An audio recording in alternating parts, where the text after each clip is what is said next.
ఏమండి ఏమండి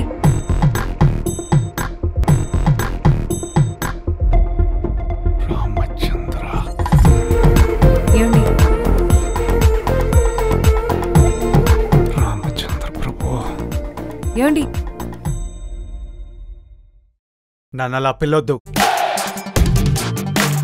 గోవర్ధన్ ఏమండి హనీ బేబీ పప్పి నోమరికా లైఫ్లో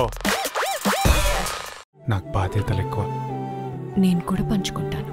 అది కాదు, నా టైం మొత్తం ఫ్యామిలీకే సరిపోద్ది, నీకేం ఉండదు. నేను కూడా అందులోనే కదా.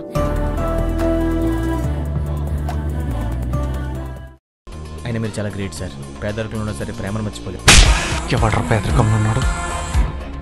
ఒక మధ్య తరగతి వాడిని కలిగితే మధ్యాహ్నం కల్లా సీన్ మొత్తం మారిపోద్ది. Look, 1,20,000 square feet office. ఇది మన రేంజ్. పులిహోర దద్దోజనం దుంపలు ఆకులు తిని బతికేటోడ్లా కనపడుతున్నానా? ఏదో మేడం చెప్పింది. మేడము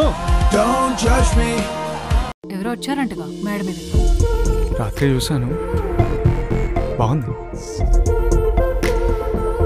పొద్దున్న చూస్తే ఇంకా బాగుంది. నేను మీకు ఓకేనా? ఏంటి పడిపోయావా? ఎంత దైవమే, ఎన్నమ్మా పని చేయటంలే మొక్కలు.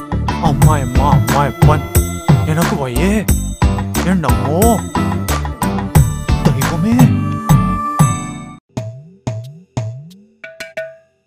కొంచెం స్పీడ్గా నాడు.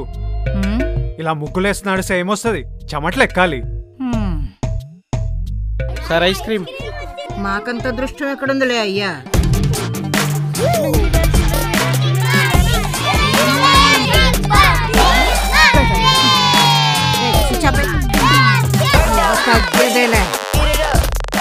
మీరు ఇంకో 400 షాపింగ్ చేస్తే మీకు బకెట్ ఫ్రీగా వస్తుంది.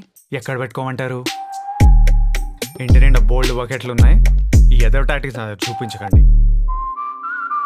ఎందుకురా ఈ వయసులో ఇన్ని బాధ్యతలు నీకు? అన్నయ్యలంటావు, వదినలంటావు. అందరి కోసం బతికే మగాడిని అమ్మాయిలు మెచ్చుకుంటారు, కానీ తన కోసం బతికే మగాడిని కోరుకుంటారు.